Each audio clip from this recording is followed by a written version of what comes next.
जय जगन्नाथ। आज 31 अगस्त शनिवार। चलतु आज सकाळ आम राज्य ओडिशा तथा देश विदेशर 10टी बड़ खबर उपर नजर पकाइबा।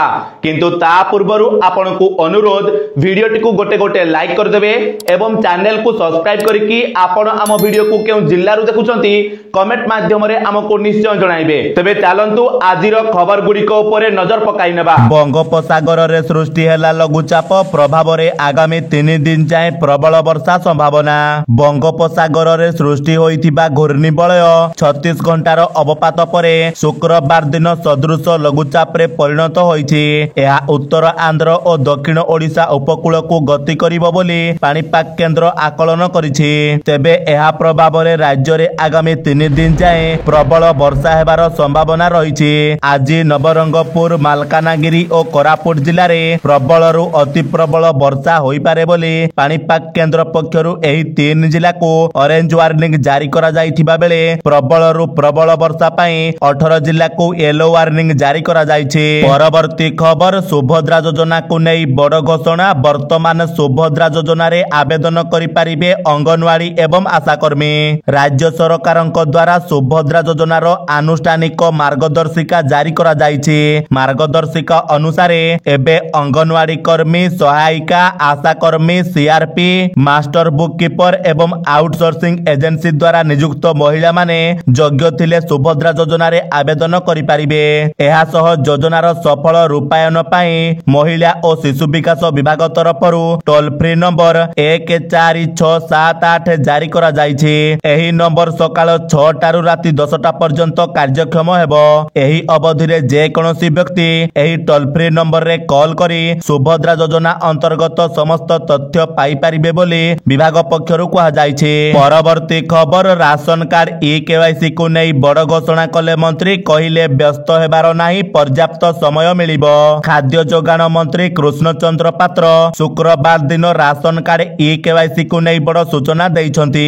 मंत्री कहिसंती चिंता करिबार आवश्यक नाही। सर्वे केवल मृत और अयोग्यक पई रहिछि। शामिल होइथिबा केही भी योग्य हिताधिकारी एथिरु बाद पड़िबेनी। परिवारर केही बाहर थिले आराम रे आसी ई-केवाईसी करि पारिबे। समस्त ई-केवाईसी जांच सरिबा परे एही प्रक्रिया बंद करा जिवो बोली मंत्री कहिसंती। परवर्ती खबर मां को समान राज्यर सबु सरकारी और बेसरकारी अनुष्ठान रे रहिबो स्तन्यपान कक्ष।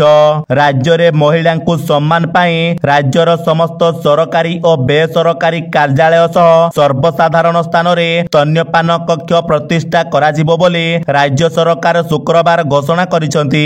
एनै सबु जिलापाल एवं विभाग को महिला और शिशु कल्याण विभाग पक्षरु चिट्ठी लेखा जाइछि। सबु सरकारी और घरोई कार्यालय और सर्वसाधारण स्थान रे स्तन्यपान कराइबा लागि एक आरामदायक एकांत एवं स्वच्छ स्थान प्रतिष्ठा करा जिबा लागि चिट्ठी रे अनुरोध करा जाइछि। परवर्ती खबर नुआ ओ कार्यक्रम को बंद कले राज्य सरकार। यूजी और पीजी पिलांक पई आसीबो नुआ स्कीम। पूर्व सरकार अर्थात बीजेडी सरकारक लोकप्रिय योजना नुआ और कार्यक्रम योजना को वर्तमान मोहन सरकार बंद करिसंती।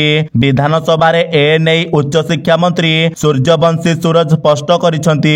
अन्यपटे एही योजना बदल रे यूजी और पीजी पिलांको आर्थिक सहायता पाई financial assistant to UG and PG students ना रे नुआ योजना अणा जिवो बोली मंत्री कहिसंती। परवर्ती खबर छत्रपति शिवाजी महाराज को प्रतिमूर्ति भांगिबा प्रसंग रे क्षमा मागिले मोदी।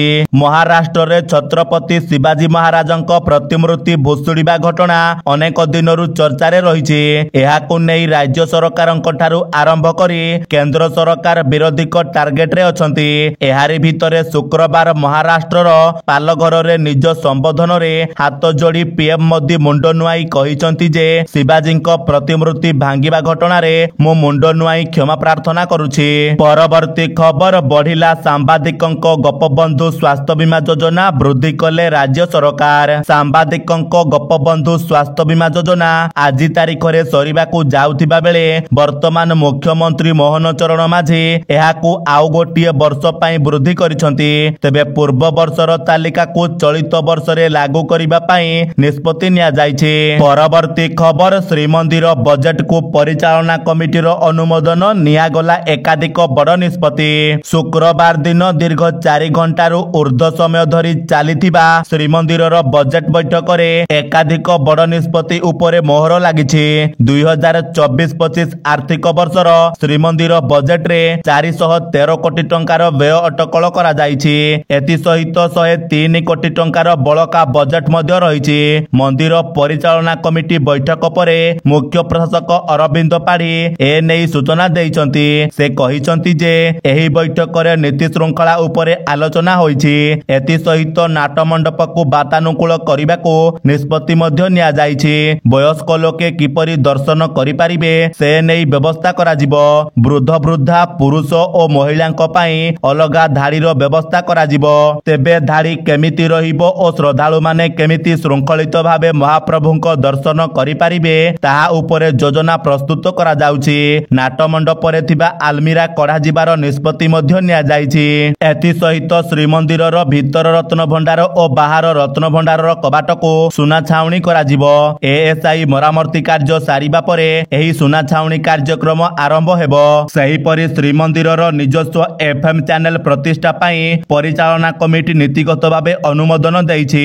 ଏ ସମ୍ପର୍କରେ ବିସ୍ତୃତ ଆଲୋଚନା କରାଯାଇ ଆଗାମୀ ଦିନରେ ପଦକ୍ଷେପ ନିଆଯିବ ବୋଲି ଅରବିନ୍ଦ ପାଢ଼ୀ ଗଣମାଧ୍ୟମକୁ ସୂଚନା ଦେଇଛନ୍ତି।